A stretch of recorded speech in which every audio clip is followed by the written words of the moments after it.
wonderful to be with so many friends today. It's a shame nothing is going on this morning. You know, there's an ancient Chinese curse, may you live in interesting times. These are interesting times. Let me begin by apologizing. I'd like to apologize because I don't have a teleprompter here with me today. It seems all the teleprompters were being used in Washington. We did it. It is wonderful to be with so many dedicated warriors for liberty. What I'd like to do is three things. I'd like to share with you some thoughts on where we are nationally.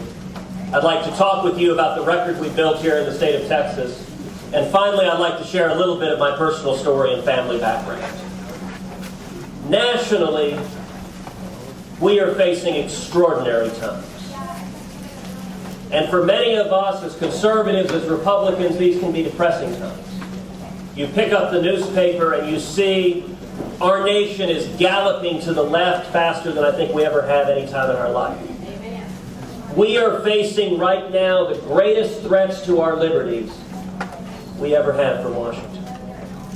And yet I'm here to tell you I am incredibly optimistic.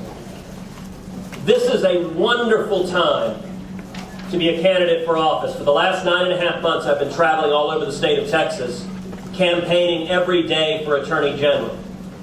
And I'll tell you the reason I am so incredibly optimistic is we are witnessing an awakening across the state of Texas and across our nation.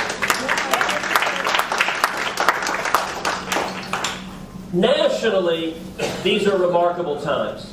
I don't know how many of y'all saw about 2 months ago, Hugo Chavez was talking to Fidel Castro. And Chavez turned to Castro and said, "Oye, Fidel, we better be careful, or we're going to end up to the right of Comrade Obama." Now, I'll tell you the utterly terrifying thing about that. I'm not making that up.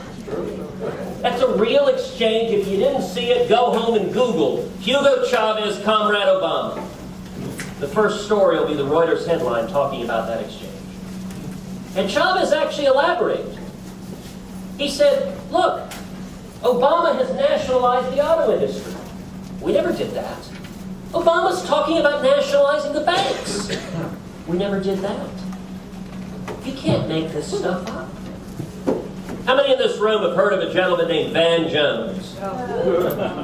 Well, I'm sure it breaks everyone's heart that Mr. Jones has joined the growing ranks of the unemployed. Van Jones, as you know, is a self-declared communist. This isn't us calling him that. This is, in his own words, on video, "I am a Marxist-Leninist." So he becomes a special advisor to the President of the United States. You can't make this stuff up. And I have to tell you, the reason, sadly enough, that Obama came into office is that Republicans failed to lead. Republicans failed to stand up for the conservative principles we're supposed to believe in. And the American people have a wonderful way, when the party in power stops standing for principle, when the party in power gives in to corruption, of turning to new leadership. In 1976, Republicans had held the White House for a decade. We'd lost our vision.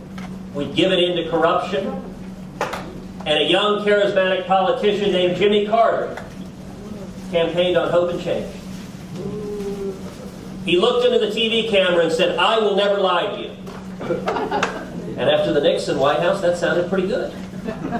But we also remember the devastation those far-left principles left our nation, with double-digit unemployment and 22% interest rates, and gas lines around the block, and most shamefully, our hostages languishing in Iran for 444 days, while the president wrung his hands unsure of what to do. Now, I mentioned I'm incredibly optimistic. The reason is very simple. In 1976, it took Jimmy Carter to give us Ronald Reagan.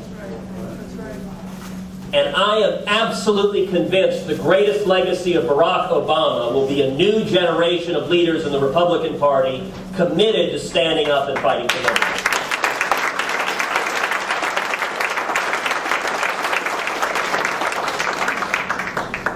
The reason I'm optimistic is because of the men and women in this room. The men and women in this room who are committed to spending every day fighting to preserve our nation. This is the epic battle of our generation. 2 years ago, who would have imagined we would seriously be debating whether this nation remains a free market economy? And that's exactly what we're talking about. But I'll tell you right now, President Obama's plans to take over the economy from the government will not succeed. And they will not succeed because Americans are going to stand up and defend their liberty. How many in this room have been to a Tea Party? Aren't these incredible? I mean, this is a moment in history unlike any of us have ever seen. Ordinary Americans, people who've never been involved in politics before, are waking up to defend our liberty because they realize these threats go to the very character of the nation and who we are. Now, I'm also pleased to tell you that not every official in public life has failed to stand up for principle. I had the great honor of spending 5.5 years serving under Attorney General Greg Abbott. And in my judgment, Greg Abbott is the finest Attorney General in all 50 states.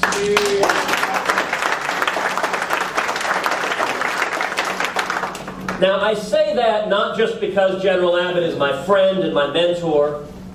I say that because he has a record. He has a record of over and over again standing up, defending conservative principles, and winning on a national level. When General Abbott came into office, he appointed me Solicitor General of Texas. Now, the first question everyone asks, what on earth is a Solicitor General? It's the chief appellate lawyer for Texas, the chief lawyer before the United States Supreme Court and all the state and federal appellate courts. When Texas gets in a legal fight, the Solicitor General is the lawyer that the Attorney General sends into court to argue and win the case. Over the last 6 years, over and over again, Texas has led the nation defending conservative principles. When General Abbott appointed me, he gave me the following marching orders. He said, I want you to look across the country. If we can stand up and defend conservative principles and make a difference for our nation, go do it. That's a pretty incredible job description. So we defended the Ten Commandments Monument. As all of you know, it stands on the state capitol grounds. It's been there since 1961. And yet an individual plaintiff, an atheist, brought a lawsuit seeking to tear it down. State and local governments all across the country where the Ten Commandments have been challenged have lost. We took the case all the way to the U.S. Supreme Court. Attorney General Greg Abbott argued the case in front of the Supreme Court, did a spectacular job, and Texas won 5-4. Another example, the Pledge of Allegiance. All of us remember when the Federal Court of Appeals struck down the Pledge of Allegiance, concluded it was unconstitutional for school kids to utter the words, one nation under God.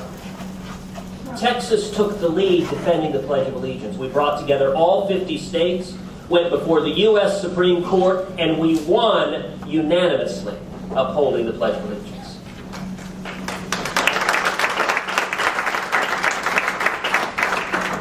Another example, one close to home, one of the growing plagues we've faced in modern decades has been the explosion of sexual predators targeting our kids.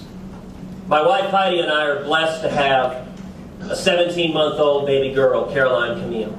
And I will tell you, I'm completely objective in this. I'm absolutely impartial. She is the most beautiful creature on the planet. And you know, when you're a new dad of a baby girl, you spend a lot of time thinking about the threats that are out there and the people that would do harm to our kids. In the Attorney General's office, we created a cybercrimes unit of law enforcement officers that go online and pretend to be 13-year-old girls.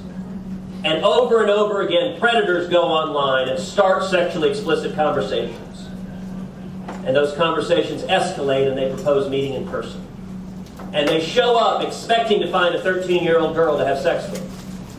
Instead, they find a law enforcement officer who puts them in handcuffs and takes them over to jail.